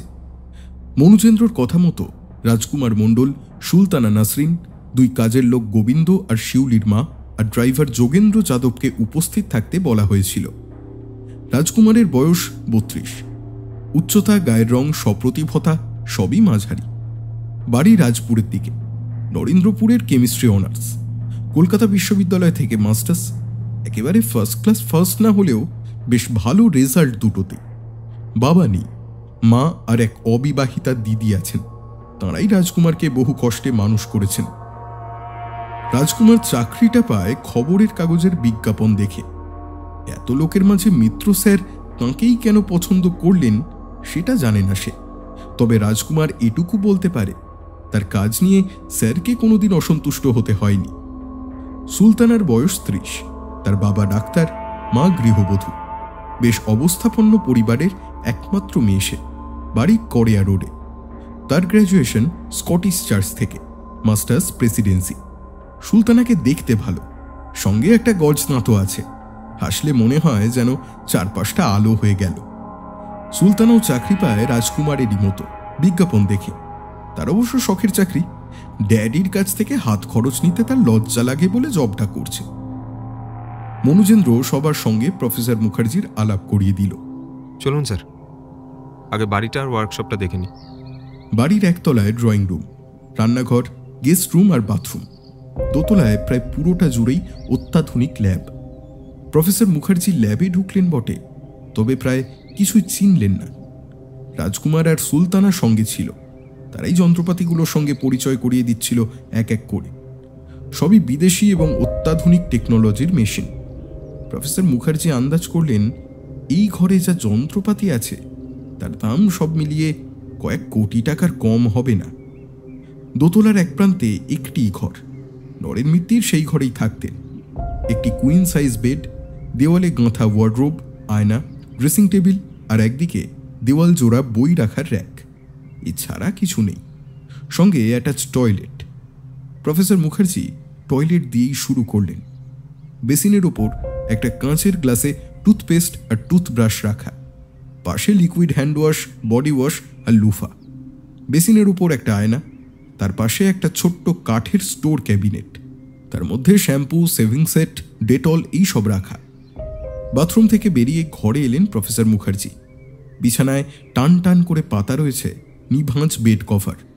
ওয়ার্ডরোব খুলে দেখলেন জামা, প্যান্ট, কোট, জ্যাকেট, মোজা, আন্ডারগার্মেন্টস একদম যথাযথ জায়গায় পরিপাটি সহকারে সাজানো। ড্রেসিং টেবিলের ওপরে একটা ট্রেতে চিরুনি, চুলের ক্রিম আর বডি লোশন রাখা। বাহ, বেশ পরিপাটি ঘর তো। কে দেখাশোনা করতো? ঘরদোর পরিষ্কারের কাজ গোবিন্দদাই করে, তবে স্যার নিজেও খুব পরিপাটি থাকতে পছন্দ করতেন। বাড়ির কোথাও ঝুল, ধুলো, ময়লা এসব একদম বরদাস্ত করতেন না। আর বাকি কে কি কাজ করে? ঘরদোর ঝাড়া পোছা তো বললামই, রান্না বান্নার ডিউটি শিউলির মায়ের। দুপুরের লাঞ্চ স্যার বাড়িতেই করতেন, আমরাও স্যারের সঙ্গেই লাঞ্চ করতাম। ইন্টারভিউয়ের সময় স্যার বলে দিয়েছিলেন যে ওর সঙ্গেই লাঞ্চ করতে হবে। আর গাড়ি চালায় যোগেন্দ্রদা। যোগেন্দাকে বাদ দিয়ে বাকি সবাই যবে থেকে স্যার দেশে ফিরেছেন তবে থেকে স্যারের সঙ্গে আছে। তোমাদের স্যার দেশে ফিরেছেন কবে? আজ থেকে প্রায় বছর 8 আগের কথা। তারপর ওই ল্যাব আর ওয়ার্কশপ তৈরি করতে বছর 2 সময় নেয়। আমরা স্যারের টিম জয়েন করি তখনই। সেই থেকে স্যারের ওয়ার্কশপ আমরাই সামলাই। প্রোডাকশন আর সেলস দুটোই? হ্যাঁ, খুব বেশি তো আর প্রোডাকশন হতো না। তাছাড়া প্রোডাকশন প্রসেস প্রায় অনেকটাই অটোমেটেড। আর সেলস বলতে তো বিপিন হালদারের হাতে মাল ডেলিভার করা আর পয়সা গুনে নেওয়া, সেও মাসে ওই 2-3 বারের বেশি নয়। ও আমরা দুজনেই দেখে নিতে পারি। এখানে কি শুধু ওই কাস্টমাইজড পারফিউমই বানানো হতো? সুলতান আর রাজকুমার একে অন্যের মুখের দিকে চাইল। প্রফেসর মুখার্জি লক্ষ্য করলেন দুজনের মুখেই যেন একটা ভয়ের ছায়া চকিতে দেখা দিয়েই মিলিয়ে গেল। দুজনকেই ভীষণ অপ্রস্তুত দেখাচ্ছিল। না, তা নয়, এমনি পারফিউমও বানানো হতো। ওয়ার্কশপ তো নিয়মিত চলতে হবে, তবে সেও যে খুব বেশি পরিমাণে তা নয়। আর সেও বিপিনদার থ্রুতেই বেচা হতো। আচ্ছা, একটা কথা বলুন তো, এই যৎ সামান্য প্রোডাকশন বেচতে বিপিন হালদারের মতো একজন সেলস এজেন্ট দরকার হলো কেন? সে বলতে পারবো না স্যার, তবে স্যার সরাসরি কাস্টমার হ্যান্ডেল করা একদম পছন্দ করতেন না। বলতেন ওসব পাটোয়ারি দোকানদারি তাকে মানায় না। আসলে স্যার লোকজন ভিড়ভাট্টা হইহট্টগোল একদম সহ্য করতে পারতেন না। আজ অবধি বাড়িতে স্যারের কোনো বন্ধু বান্ধবকে আসতে দেখিনি। একমাত্র কাস্টমাইজড পারফিউমের প্রসপেক্টিভ কাস্টমার ছাড়া আর কাউকে এন্টারটেইন করতেন না, তাও আবার তার ব্যাকগ্রাউন্ড রীতিমতো চেক করে। এছাড়া আর কারোর সঙ্গে স্যার দেখা করতে চাইতেন না। এ বিষয়ে স্যারের যাকে বলে রীতিমতো ওসিডি ছিল। তা আপনাদের স্যার চেক করতেন কিভাবে? আবার দুজনের সেই চোখ চাওয়াচাওয়ি এবং অস্বস্তিকর নীরবতা। সে বলতে পারবো না স্যার, তবে এটুকু বলতে পারি স্যার কম্পিউটার, নেট সার্ফিং মানে টোটাল সাইবার ওয়ার্ল্ড বিষয়ে মাস্টার লোক ছিলেন। ল্যাপটপে বসেই লোকের নারী নক্ষত্র বের করে নিতে পারতেন। কি করে পারতেন সেটা বলতে পারবো না। মানুষ হিসেবে কেমন লোক ছিলেন আপনাদের স্যার? পরিশ্রমী, খুঁতখুঁতে এবং শৌখিন লোক ছিলেন। একটু না কুচু ভাব ছিল, টাকার অভাব ছিল না। বেশ দামি জামা কাপড়, স্যুট, টাই, আফটার শেভ লোশন, পারফিউম ইত্যাদি ব্যবহার করতেন। তবে ধনী হলে কি হবে, টাকা পয়সার ব্যাপারে খুব স্ট্রিক্ট ছিলেন। কোনো ধার বাকির কারবারে তিনি একদম বিশ্বাস করতেন না। অবশ্য দেওয়ার ব্যাপারেও সে ডিসিপ্লিন মেনটেন করতেন। আমাদের সবাইকে ঠিক টাইমে টাকা দিতেন, আর বলতে নেই মাইনে খারাপ দিতেন না। কথা বলতেন কম, একটা আলাদা ডিগনিটি মেনটেন করে চলতেন। আর পারফিউমারির ব্যাপারে অগাধ জ্ঞান ছিল স্যারের, প্রায় চলমান এনসাইক্লোপিডিয়া বললেই চলে। আমরা যে কত কিছু শিখেছি স্যারের থেকে। বেশ, এবার বলো তো, মারা যাওয়ার দিন নরেন মিত্তির কি কি করেছিলেন? জানি পুলিশ এক প্রস্ত এজাহার নিয়েই গেছে, তবু আরেকবার শুনি। কিছুই না স্যার, যেদিন মারা যান তার আগের দিন একজন প্রসপেক্টিভ কাস্টমার এসেছিলেন, আমরা দেখিনি, স্যারই জানিয়েছিলেন। সেই থেকে স্যারকে একটু অস্থির আর অন্যমনস্ক লাগছিল। পরদিন আমরা ওয়ার্কশপে আসি, স্যার নিজের ল্যাবে ছিলেন, বিপিন হালদার এসেছিল ডেলিভারি নিতে। স্যার একবার ওকে নিজের ঘরে ডেকে নেন। ব্যাপারটা আমাদের কাছে একটু অদ্ভুত লেগেছিল, কারণ এর আগে স্যার যতবার বিপিনদার সঙ্গে দেখা করেছেন ওয়ার্কশপেই করেছেন। আধ ঘন্টা বাদে বিপিন ওয়ার্কশপে এসে ও ডেলিভারি নিয়ে চলে যায়। আমরাও সন্ধ্যাবেলা ওয়ার্কশপ বন্ধ করে স্যারকে গুড বাই করে চলে যাই। পরদিন সকালে ঘুম ভাঙে গোবিন্দদার ফোনে। আমি ডাক্তার শাসমলকে নিয়ে দৌড়ে যাই, আমাদের পাড়ারই লোক। বাকিটা তো জানেনি। গুড, এবার বাকিদের সঙ্গে কথা বলে নি একবার। প্রথমে কথা হলো গোবিন্দর সঙ্গে। মেদিনীপুরের লোক, বয়স 50-এর ওপর। যবে থেকে নরেন মিত্তির দেশে ফিরেছেন তবে থেকে গোবিন্দ দাদাবাবুর সেবায় নিয়োজিত। সকাল 8টা থেকে সন্ধে 6টা এই ছিল তার কাজের সময়। বাড়ি সাউথ সিটির পাশে কার্জুনগরে। বিবাহিত, সন্তান সন্ততির মধ্যে একটি ছেলে, সে টোটো চালায়। দাদাবাবু কেমন লোক ছিলেন? ভালো লোক, চুপচাপ থাকতেন, বেশি কথা বলতেন না। সারাদিন ল্যাবেই কাটাতেন প্রায়। কড়া কফি খেতেন আর মাঝে মধ্যে একটা দুটো সিগারেট। না, আর কোনো নেশা ভাঙ করতেন না দাদাবাবু। খুব একটা বাইরেও বেরোতেন না, গেলেও ওই গাড়িতে। কারো সঙ্গে সহজে দেখা করতেন না। মাঝে মধ্যে দু একজন খদ্দের সিটিং দিতে আসতেন, ব্যাস, এর বেশি আর কেউ আসতো না বাড়িতে। কোনো বন্ধুবান্ধব ছিল না বাবু, রাত দিন নিজের ল্যাপটপ আর বই নিয়েই থাকতেন। মারা যাওয়ার দিন কে কে এসেছিল দাদাবাবুর কাছে? তা তো বলতে পারবো না বাবু, আমি সেদিন ছুটি নিয়েছিলাম। শিউলির মা বলতে পারবে। তবে তার আগের দিন এক ভদ্রলোক এসেছিলেন বটে, সিটিং দিতে। লোকটা বেশ হাট্টা, হাইটে কিরম হবে আমাদের মতোই, চৌকো চোয়াল আর চোখে সানগ্লাস পরেছিল। মাথায় টুপি পরেছিল বলে মুখটা ভালো করে দেখতে পাইনি। আমি ওপর ঘরে নিয়ে গিয়ে বসাই। অনেকক্ষণ ছিল, অন্তত 2 বার কফি নিয়ে যেতে হয় আমাকে। কথাবার্তা যা শুনেছি বাবুর সঙ্গে ইংরেজিতেই কথা বলছিল লোকটা। শিউলির মায়ের বয়স 60-এর কোঠায়। দাদাবাবুর সংসারে তারও প্রায় দেখতে দেখতে 7.5 বছর হয়ে গেল। শিউলির মায়ের কাজ ছিল সকালবেলায় জলখাবার আর দুপুরবেলা রান্না, একই সঙ্গে রাতের রান্নাও। দাদাবাবু বেশি খেতেন না, রাতে তো শুধু 2 পিস পাউরুটি আর 1 বাটি স্যুপ খেতেন। বরং খেতে ভালোবাসে সুলতানা দিদি আর রাজুদা। ওদের আবদারেই আমাকে বিভিন্ন রকম পদ বানাতে হয়। আর হ্যাঁ, দাদাবাবু কফি খেতেন খুব। আমায় বাড়ি যাওয়ার আগে 1 ফ্লাস্ক ভর্তি বানিয়ে রেখে যেতে হতো। যেদিন উনি মারা যান সেদিন আমি থাকাকালীনই একজন এসেছিলেন দাদাবাবুর সঙ্গে দেখা করতে, বিপিন হালদার। পিঠে একটা ব্যাগ ছিল, ওই আজকালকার ছেলে ছোকরারা পিঠে যেমন ব্যাগ নিয়ে ঘোরে তেমন। একটু পর সে চলেও যায়। তারপর দাদাবাবু, রাজুদা আর সুলতানা দিদি খেতে বসেন। খাওয়া শেষ হলে আমি এঁটো কাটা পরিষ্কার করে টেবিল মুছে থালা বাসন ধুয়ে তুলে রাখি। দাদাবাবু ওপরে চলে যান আর রাজু দাদা, সুলতানা দিদি ফ্যাক্টরিতে। তার আগের দিন হ্যাঁ,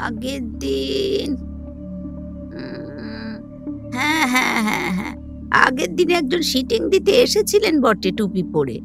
তবে তাকে রান্নাঘর থেকে এক ঝলক দেখেছিলাম আমি, তার বেশি আর কিছু না।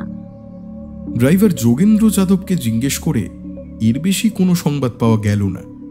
তার বয়স 30-এর কাছাকাছি, গায়ে গতরে বেশ গাঁট্টা গাঁট্টা আর ছোট ছোট কদম ছাঁট চুল। যোগেন্দ্র দেশের বাড়ি বিহারের নওদা জেলায়, তবে সে জন্মস্থক কলকাতার কারবালা ট্যাঙ্ক রোডে মানুষ। তার বাপ ধর্মেন্দ্র যাদব কলকাতা কর্পোরেশনের জমাদার ছিলেন। যোগেন্দ্র লেখাপড়া করেনি বিশেষ, তার দিলচস্পি হচ্ছে সিনেমা আর ফেসবুকের রিলস দেখা। যোগেন্দ্র আরও জানালো, নরেন মিত্তিরের ডিউটি জয়েন করেছি ওই আজ মাস 2 হলো। তার আগে আমি পাক সার্কাসে ওই আল্লাহ রাক্ষা শেখের ড্রাইভারি করতাম। শেখ সাহেব কলকাতার বাস চুকিয়ে দুবাই চলে গেছেন প্রায় মাস 3 আগে। তাই মাসখানেক আমি বসেই ছিলাম। তারপরে খবর পাই যে বাবুর আগের ড্রাইভার ওই ভজহরি হঠাৎ করে ডিউটি ছেড়ে দিয়েছে। প্রাইভেট গাড়ি ড্রাইভারদের মধ্যে সব খবর চালাচালি হতেই থাকে, তাই না? তা সেখান থেকে আমি খবর পেয়ে বাবুর কাছে দরবার করতে আসি। মারা যাওয়ার দিন আর ওই আগের দিন মালিক কোথাও বেরোননি। তাছাড়া আর বেশি কিছু তো আমি জানি না সাহেব। আমার ডিউটি হচ্ছে ওই রোজ সকাল 9টা সাড়ে 9টার মধ্যে তা মালিকের কাছ থেকে গাড়ির চাবি নিয়ে গিয়ে ধুয়ে মুছে রেডি করে রাখতাম। তারপর রোববার হলে মালিক বেরোতেন, নইলে সন্ধ্যে 6টায় আমি ওই গাড়ির চাবি মালিককে ফেরত দিয়ে বাড়ি চলে যেতাম। বাকি সময়টা আমি হয় গাড়িতে বসে মোবাইল দেখি, নয়তো বাইরে বেরিয়ে ওই কাজের একটা চায়ের ঠেকে ওই আমাদের দেশের ভাইদের সাথে গপ্পসপ্প করি আর কি। যোগেন্দ্র যে একজন মোবাইল প্রেমী মানুষ সে তার কথাবার্তা ভাবভঙ্গিতেই প্রকাশ পাচ্ছিল। একে তো কথা বলতে বলতে বারবার মোবাইল দেখছিল, তার উপর তার মোবাইলটিও ভারী মনোহারী। মোবাইলের ব্যাক কভারে আবার সিংহের ছবি আঁকা, যদিও ব্যাক কভারের রং চটে গিয়েছে, মাথার দিকটাও একটু ভাঙা মতো। প্রফেসর মুখার্জি 2-1টা প্রশ্ন করে হাল ছেড়ে দিলেন। গাড়ির চাবি কার কাছে? জি ওই রাজুদার কাছে। রাজুদার কাছে মানে? ও জমা দেয়নি? সে আমি কি করে বলবো স্যার, এখন তো আমার মালিকও নেই। কাল থেকে কার কাছে আমার রুটি বাঁধা আছে আমি তো নিজেই যাই না। যোগেন্দ্র বেরিয়ে গেল। প্রফেসর মুখার্জি মনুজেন্দ্রকে বললেন, খুনটা কোথায় হয়েছে একটু দেখাও তো মনু।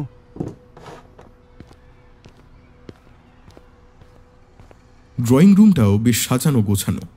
একটা 3 সিটার সোফা, দুপাশে 2টো সিঙ্গেল সিটার, মাঝখানে একটা সেন্টার টেবিল, দেওয়ালে একটা 55 ইঞ্চির টিভি লাগানো। বডি পড়েছিল এই 3 সিটার সোফাটার পায়ের কাছে, পরনে বারমুডা আর টি শার্ট। চোখ মুখ দেখে বোঝা যায় যে প্রচণ্ড কষ্ট পেয়ে হার্ট অ্যাটাকে মারা গেছেন ভদ্রলোক। শরীরে কোনো ধস্তাধস্তির চিহ্ন? না, মানে চেপে ধরে কেউ বিষটা প্রয়োগ করেনি। যদি সোফাতে বসে থাকা অবস্থায় তার ওপর বিষটা প্রয়োগ করা হয়ে থাকে, সেটা কি করে করা হলো সেটাও একটা আশ্চর্যের বিষয়। কারণ এখানে দেখাই যাচ্ছে যে ভদ্রলোক সোফা ছেড়ে বেশি দূর এগোতে পারেননি। মানে বিষটা যাই হোক না কেন খুব তাগড়া বিষ বলতে হবে। তার মানে সবাই চলে যাওয়ার পর এমন কেউ এসেছিল যাকে নরেন্দ্রনাথ আগে থেকেই চিনতেন। নইলে অমন কেতাদুরস্ত মানুষটি যার তার সামনে বারমুডা পড়ে আসতেন না। সে আর বলতে। এবং তিনি খুব নির্লোভ এবং সৎ মানুষ বলতে হবে। খুন করার পর জাস্ট ল্যাপটপ আর মোবাইলটা নিয়েই হাওয়া হয়ে গেছেন, আর কিচ্ছুটি নেননি। কিন্তু তার আগে দরজার বাইরে লাগানো সিসিটিভি বন্ধ করলো কে? নরেন্দ্রনাথ নিজেই করেননি তো? কেন করবেন? করে তাঁর লাভ কি? হয়তো রেকর্ড রাখতে চাননি কে আসছে। বাই দ্য ওয়ে, ভদ্রলোকের চরিত্র কেমন ছিল কিছু খোঁজ নিয়েছ? মানে সেদিন কোনো গোপন অভিসারিকার আগমন ঘটেনি তো? কামন স্যার, আপনি ভিক্টোরিয়ান মরাল মেসমশাইগিরিটা ছাড়ুন না এবার। একজন ডিভোর্সি একলা মানুষের যদি কোনো রকম গোপন অভিসারিকা থাকেই, তাতে তার চরিত্র খারাপ হয়ে যায় কোন যুক্তিতে শুনি? এদের সব স্টেটমেন্ট করোবোরেট করা হয়ে গেছে মনু? হ্যাঁ স্যার, সব চেক করে দেখেছি, সবাই সত্যিই বলছে। তবুও এদের কলকাতা ছাড়তে বা অন্য কোথাও কাজ করতে না যেতে বলেছি। বাই দ্য ওয়ে, বাড়ির চাবি টাবি কার কাছে? আপাতত গোবিন্দর কাছেই এক সেট আছে, আর এক সেট স্থানীয় থানায় জমা রাখা আছে। গোবিন্দকে স্ট্রিক্টলি বলা আছে যেন 24 ঘন্টা ফোনে অ্যাভেলেবেল থাকে, ডাকলেই যেন পাওয়া যায়। বটে। তা বাবু, এই যে এতগুলো লোক, এদের এই কারেন্ট মাসের মাইনে কে মেটাবে? আর যতদিন না কেসের সুরাহা হয় ততদিনই বা এদের দেখভাল করবে কে? সে আমি কি করে বলবো স্যার, আমি স্যার এখানে হুকুমের চাকর। বুঝেছি। আচ্ছা, এবার একটা কথা বলো তো, এদের সবার মানে ইনক্লুডিং নরেন মিত্তির আর বিপিন হালদার সবার মোবাইলের কল লিস্ট চেক করেছ? কল লিস্ট কিন্তু মোবাইল সার্ভিস প্রোভাইডারের থেকেই চেক করাবে, ওদের মোবাইল থেকে নয়। ইয়েস স্যার, আমি দুটোই চেক করতে দিয়েছি। মানে ওদের নিজেদের মোবাইল থেকে পাওয়া কল লিস্ট আর সার্ভিস প্রোভাইডারের পক্ষ থেকে পাওয়া কল লিস্ট, দুটোই আমি চেক করতে দিয়েছি। যদি কোনো মিসম্যাচ থাকে তাহলেই বোঝা যাবে যে কেউ নিজের কল লিস্ট ট্যাম্পার করেছে। সাব্বাস মনু, এই জন্যই বলেছিলাম মোবাইল সার্ভিস প্রোভাইডারের থেকে কল লিস্ট চেক করতে। যাক, great men think alike. Thank you sir. Cyber crime দিনরাত এক করে কাজ করছে, আশা করছি আজকালের মধ্যেই রিপোর্ট চলে আসবে। Very good Manu. এবার যে 3 প্রবাসী বঙ্গসন্তান সিনে এসেছেন তাদের সঙ্গে একবার দেখা করার ব্যবস্থা করো। করছি স্যার, তবে তার জন্য কিন্তু সময় লাগবে, আজ কিন্তু হবে না। কাল মিটিং ফিক্স করছি। আর কিছু স্যার? তাহলে একবার বিপিন হালদারের বাড়ি যাই চলো। তার আগে একবার ভাগ্নে বাবুর সঙ্গে কথা বলি। দাঁড়া।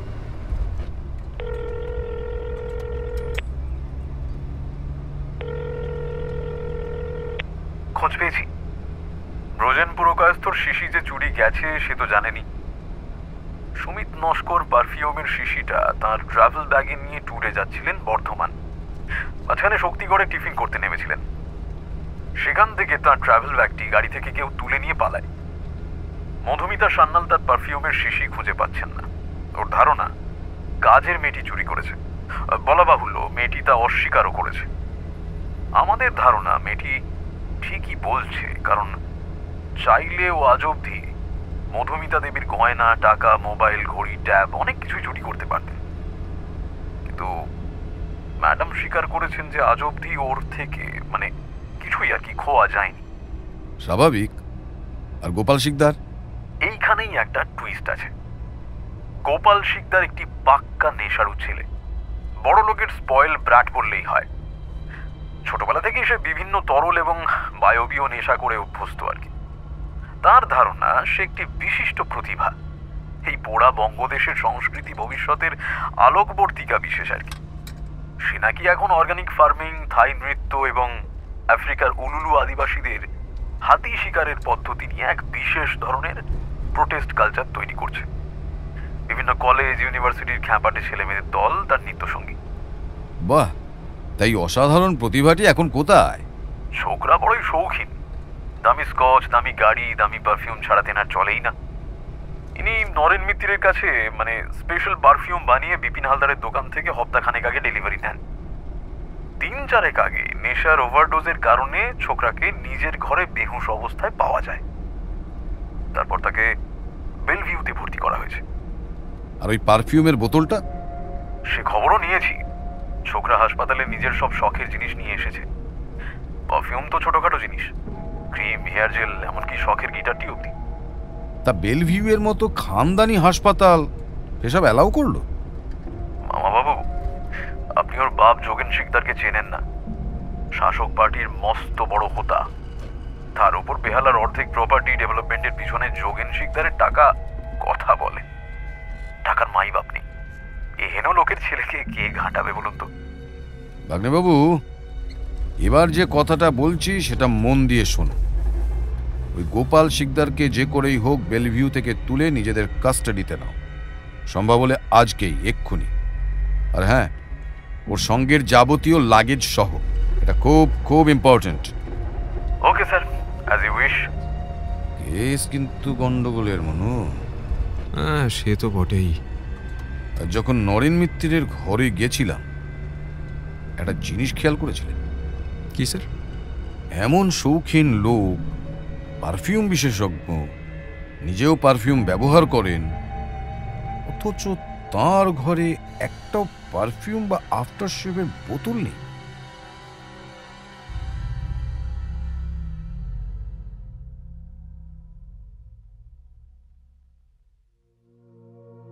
বিপিনের বাড়িটা রানীহাটি মোড় থেকে একটু দূরে। পাঁচলা যাওয়ার রাস্তায় কিলোমিটার চারেক যাওয়ার পর বাসুদেবপুর বলে একটা আধা গ্রামে, গাছপালা ঘেরা শান্ত পরিবেশ, একাধিক বাড়িতে টালির চাল।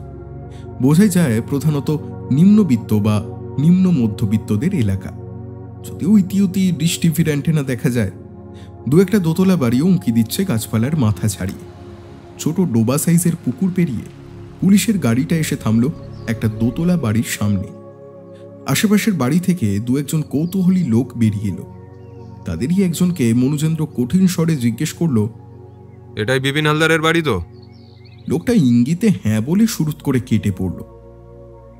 মনুজেন্দ্র আর প্রফেসর মুখার্জি বেড়ার গেট খুলে বাড়িটার উঠোনে এসে দাঁড়ালেন। মনুজেন্দ্র হাঁক পাড়তে যাচ্ছিল, প্রফেসর মুখার্জি ইশারায় তাকে থামিয়ে দিলেন। কেউ আছেন? এক বৃদ্ধ ভদ্রলোক বেরিয়ে এলেন, খালি গা, পরনে লুঙ্গি, চোখে মোটা চশমা। বয়সের ভারে ভদ্রলোক ঝুঁকে পড়েছেন। ক্লান্ত স্বরে প্রশ্ন করলেন, কি চাই? আমরা পুলিশ ডিপার্টমেন্ট থেকে এসেছি মেসমশাই। বিপিনের খুনের ব্যাপারে কিছু কথা বলতে এসেছি। সে না হয় কথা বলুন, কিন্তু তাতে কি আর ছেলেটাকে ফিরে পাবো বাবা? হ্যাঁ, ছেলেটাকে কি আর ফিরে পাবো? সন্তানহারা পিতাকে সান্ত্বনা দিতে নেই। দুজনেই চুপ করে দাঁড়িয়ে রইলেন। একটু পর প্রফেসর মুখার্জি ভদ্রলোককে দাওয়াতে বসিয়ে কথা বলতে লাগলেন। বিপিন ছোটবেলা থেকেই একটু দুরন্ত ছেলে, তবে বখাটে বলতে যা বোঝায় তা নয়। বিভিন্ন ঝুঁকিপূর্ণ কাজে ঝাঁপ দিয়ে পড়া অভ্যেস ছিল। গোয়েন্দা গল্প পড়তে ভালোবাসত। ওকে দোকানে বসাতে প্রথম বেশ বেগ পেতে হয়েছিল, তবে ধীরে ধীরে মানিয়ে নিয়েছিল ছেলেটা। ব্যবসা চলছিল মন্দ নয়, টাকা পয়সাও আসছিল বেশ। এই তো বাড়িটা সারাই করে দোতলা করার কথা হচ্ছিল। একটা বাইক কেনার কথাও ভাবছিল বিপিন। আমরা ওর জন্য মেয়ে দেখাও শুরু করেছিলাম বিয়ে দেব বলে, কিন্তু ভগবানের চোখে বোধহয় সে সুখ সহ্য হলো না।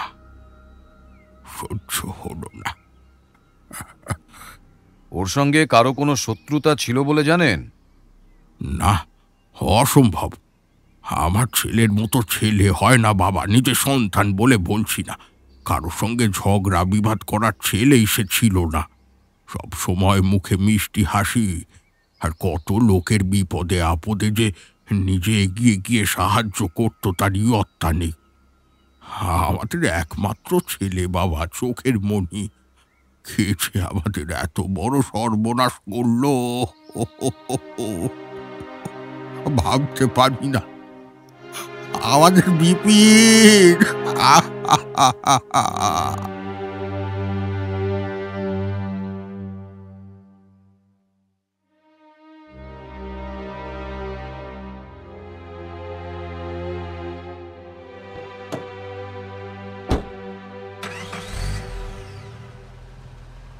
নিউ মার্কেট চলো। অনুচেন্দ্র আর চোখে তাকিয়ে দেখল প্রফেসর মুখার্জির চোয়াল শক্ত হয়ে গিয়েছে। কি ব্যাপার প্রফেসর সাহেব, একটু ডিস্টার্ব লাগছে আপনাকে মনে হচ্ছে? একটা পারফিউমের দোকানে এত কি লাভ থাকে মনু? বিপিন তার বাড়ির দোতলা তোলার টাকা, বাইক কেনার টাকা, এসব পাচ্ছিল কোথা থেকে? মনুচেন্দ্ররও ভ্রুটা কুঁচকে গেল। কথাটার মধ্যে সত্যতা আছে বটে। গাড়ি যখন সাঁতরাগাছির কাছাকাছি তখন মনুচেন্দ্রর মোবাইলে একটা কল এলো।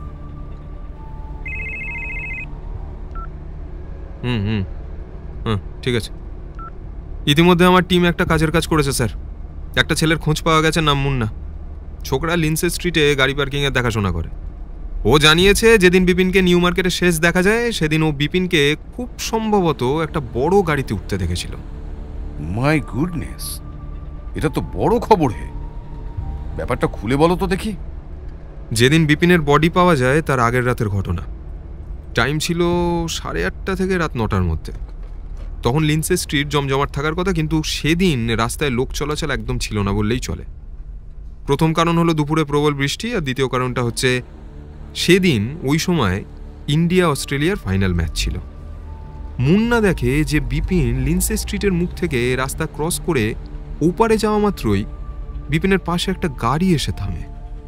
সঙ্গে সঙ্গে মুন্নার দৃষ্টিকে আড়াল করে একটা টাটা 407 এসে সিগনালে দাঁড়ায়। 407 চলে যাওয়ার পর মুন্না গাড়িটাকে দেখতে পায়নি। এইটা হচ্ছে মুন্নার ভার্সন।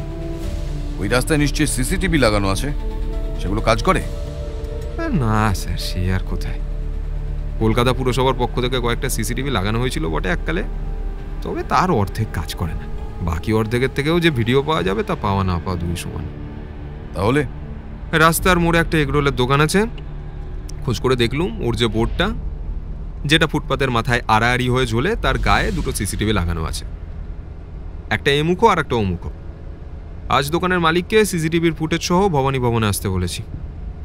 গ্রেট। এবার একবার বটকৃষ্ণ পালকে ফোনে ধরো তো, কথা আছে। অটোপসি সার্জন বটকৃষ্ণ পাল ফোন ধরেই বললেন, হুকুম প্রফেসর। নরেন মিত্তির আর বিপিনের মারা যাওয়ার সময় যে জামা কাপড় পরা ছিল তার ফরেন্সিক রিপোর্টটা একটু আমাকে বলবেন প্লিজ? Nothing unusual. নিকোটিনের আধিক্য একটু বেশি, তবে তাতে অস্বাভাবিক কিছু নেই। আমি তো বলেছি যে দুজনের ব্লাড স্ট্রিমে। জামা কাপড়ের কোথায়? মানে শার্টে, প্যান্টে? কোথায় আবার কি? কেউ স্মোক করলে তো জামাতেই থাকবে নিকোটিনের স্ট্রেন, তাকে প্যান্টে থাকবে নাকি? জামার কোথায়? এই তো আজব প্রশ্ন করলেন মুখুজ্জে মশাই। লোকে স্মোক করলে নিকোটিনের স্ট্রেন তো মুখ, গলা, ঘাড় এসব জায়গাতেই থাকবে নাকি? প্রফেসর মুখার্জি যেন একটু দমে গেলেন। তাও বটে। আচ্ছা ঠিক আছে পালমশাই, পরে কথা বলছি। ফোন রেখে প্রফেসর মুখার্জি কিছুক্ষণ গুম হয়ে বসে রইলেন। হ্যাঁ, গাড়িটা একটু চাঙ্গুয়াতে নিয়ে যাবে ভাইয়া? একটু বাকাড়ি দিয়ে একটু ড্রাই চিলি পর্ক না খেলে না মাথাটা ফুলছে।